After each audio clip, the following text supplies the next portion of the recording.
Hello and welcome to Raising Those Spirits Campfire Stories. I'm Steve, I'm Sam. and this is week two of our read of the short story we were able to come up with based on the cryptid we created last week via Midjourney prompts. All right, tonight's tale, Raising Those Spirits, Campfire Stories, Classified Report, Sananke Incident. Item number RTS-002. Classification, Priority, Top Secret. Location, Lancaster, California, an unincorporated community of Los Angeles County, 20 miles southwest of Edwards Air Force Base. Summary.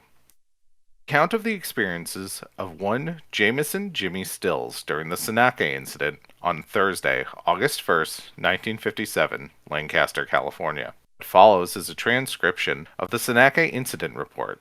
The following timeline was created and verified via police records and interviews with witnesses. On the afternoon in question, 11-year-old Jameson Jimmy Stills was at the home of a friend, identified as 12-year-old Alexander Bridges, reading comic books and listening to the radio. Alexander stated that they were hoping to catch a broadcast from the Captain Dimension radio show. Captain Dimension, true identity unknown, is a local conspiracy theorist operating a pirate station. This particular brand of news casting typically involved reports of UFOs, lizard men, and cryptid sightings. At approximately 1 p.m., Jimmy took his bike and headed for home as the Bridges family left for the afternoon, riding approximately .9 miles between Alexander's home and his. His later report to the police: as he first entered his neighborhood, nothing seemed out of the ordinary aside from the streets being uncharacteristically quiet for that hour. It is until he came to an intersection where a car was stopped. He recognized it as his neighbor, Mrs. Blythe's, noting that it stood out on their street because of its custom fire-red paint job that matched Mrs. Blythe's hair. The engine was still running, and the driver's side door was hung open. First, Jimmy looked around to see if there was anyone nearby coming back to the car. He saw no one. He came in closer to find a bag of groceries spilled on the ground. Next to it, a woman's dress, shoes, and a wide-brimmed white hat. It was then that Jimmy noticed a few more out of the ordinary things. A lawnmower in the middle of a lawn, but no one pushing it. A milk truck with no driver, and broken glass bottles of milk pouring down a storm drain. Jimmy looked all around the streets and realized the streets were not just quiet, it was alone. It was then that his attention returned to the wide-brimmed hat. It moved a few feet across the ground towards him. He thought it could have been the wind, but there was no breeze that day. He reached for the hat, and as he did, it flew up from the ground. Beneath it was what he would describe to the police later on as a small monkey, with bright red fur and thin limbs. It let forth a series of quick, high-pitched squeaks as it ran past him and climbed to the top of the milk truck.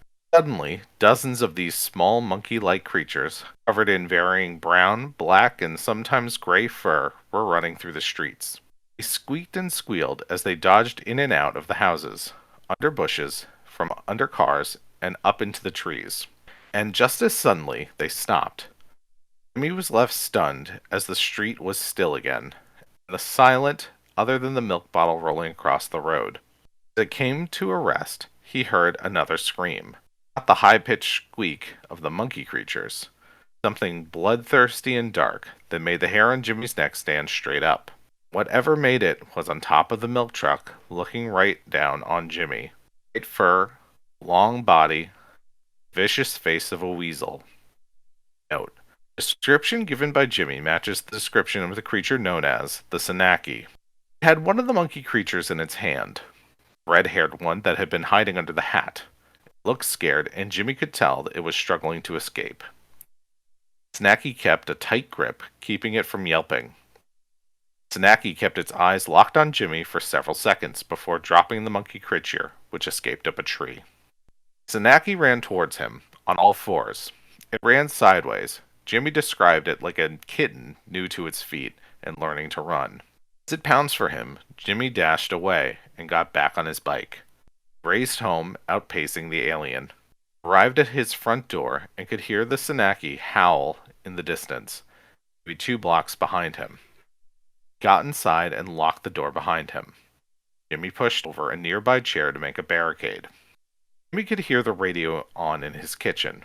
Government issued warning telling people to stay in their homes as the Air Force conducted a routine air fitness test following a test launch.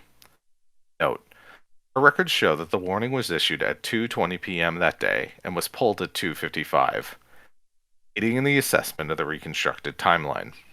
Jimmy changed the station to Captain Dimension, who was by then on air claiming that the Sananke attack was well underway and that Lancaster was on total lockdown by the Air Force. He described the Sananke as about 3 feet tall, stark white hair covering its body. It has a face similar to a weasel and a body like a small alpaca, but with the hands of a primate.